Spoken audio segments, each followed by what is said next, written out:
Okay, as you know, my name is Owen Thurman, and this is my stage play, and it's all about bananas. Some background information that would be helpful to understanding this story is about the United Fruit Company and some of the atrocities they committed in the 1800s in the name of profits and growing bananas. They were overthrowing governments and basically perpetrating genocides to grow bananas. So that's kind of what this is based around, and it helps to understand that in going into this. Okay, let's get started. This is fruit. The curtain raises to show two middle-aged men deep in thought, their brows beaded with sweat and their 1900s formal attire loosened. One is hunched over a grand desk made of light wood, sanded and molded in such a way that implies great wealth. The other man is slouched over on a couch on the opposite side of the room, holding a crystal glass filled with a dark liquid. He's staring out the ceiling-to-floor window that stretches the entire wall of the office, overlooking the workers of Universal Fruit Incorporated, the biggest banana plantation in the world. The office itself, it's lavish but suffocating, with the clutter of decorative weaponry hung on the walls. Spears, bows, and swords hung throughout the office, every open space occupied by primitive weaponry. These weapons are overshadowed by the menacing rifle, hanging above a large painting of a man. The large figure looms over the office, suffocating its occupants and the audience by extension. The man in the painting carries in one hand a large hunting rifle, and in the other, the head of a large panther. The panther's furious snarl permanently etched on its severed head. Not to be outdone, the man carrying the severed head has a look of pure contempt, a silent rage buried under his dark-ringed, sleepless eyes. The man on the couch. I cannot believe we are having this conversation, David. David shifts behind his desk. Listen, Mark, all I'm saying is that if Dad were still here, he would agree with me. Dad took risks, but Dad was also an asshole, David. We have in our laps a money factory. Why would we risk the lives of strangers just for a few extra dollars on our balance sheet? $100 million is not just a few extra dollars, Mark. David's tone becoming firm and grim as he sits up in his desk. A pause follows. I have more money than I could ever spend in 6 lifetimes. Well, Mark, maybe you just need someone to show you how to spend it right. A brief sheepish smile flashes across Mark's face. I think the last thing I need is another personal finance lesson from you. Remember Belize? I don't think I've seen Dad angrier. Imitating. Now, listen here, boys. You need to take responsibility for yourselves. I built this fortune with steel and grit, and I will not watch you pissants piss it away. The two brothers start laughing together. David also imitating. If you want to act like savages, why don't you join the others and pull your weight, picking bananas? The two are having a fit of laughter. That threat was way scarier back when we had to live with them, Mark chuckled. I sure don't miss those summers. It made me miss school. The laughing subsides, leaving a brief respite of silent reflection. You realize if you do this, David, you'll be no better than him. Oh, don't put that on me, Mark. We both know Dad did way worse. I mean, he practically perpetrated a native genocide setting up this plantation. I'm serious, David. If you go through with shipping this contaminated batch, then you are trading blood for profit, and that was his whole game.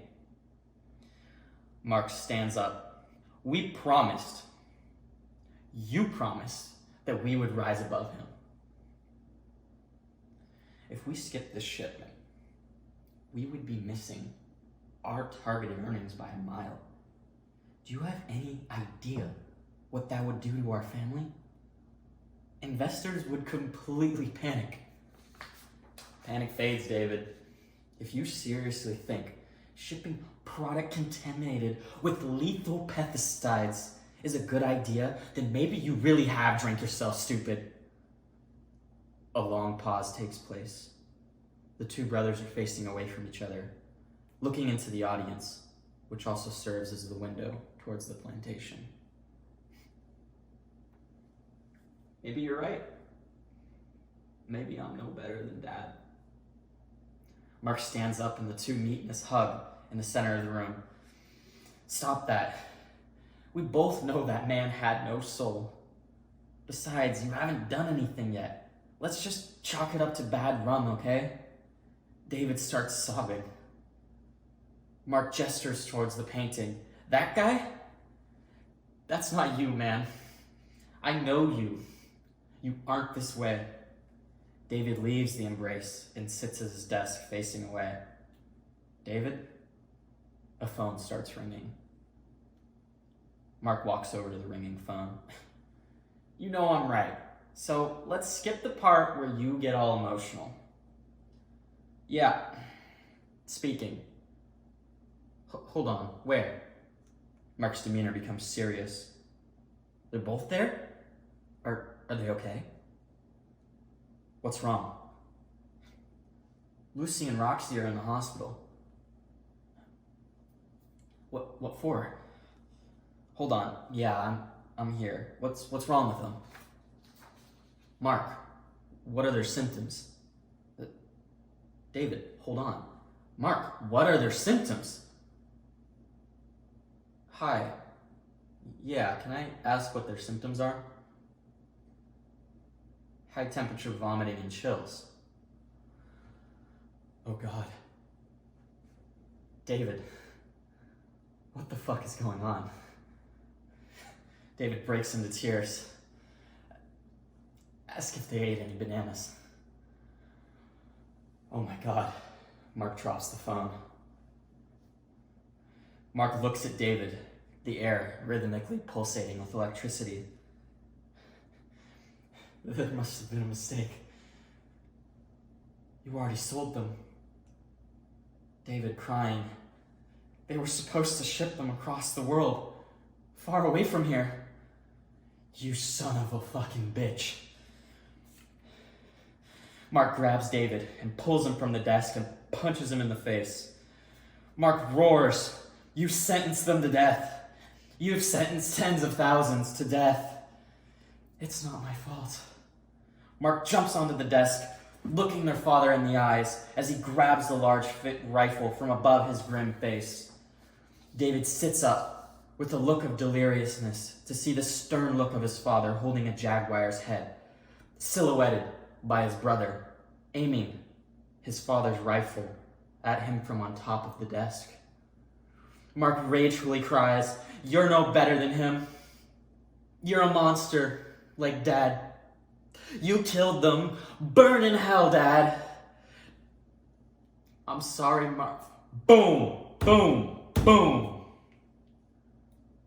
Mark crumples on top of the desk, crying tears of anguish. Mark and the audience hear a voice call out from the phone.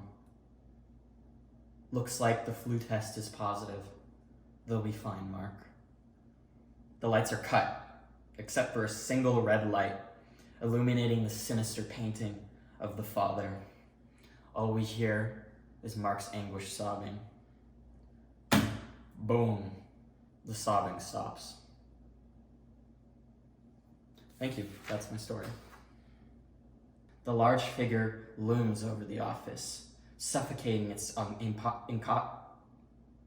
cut that.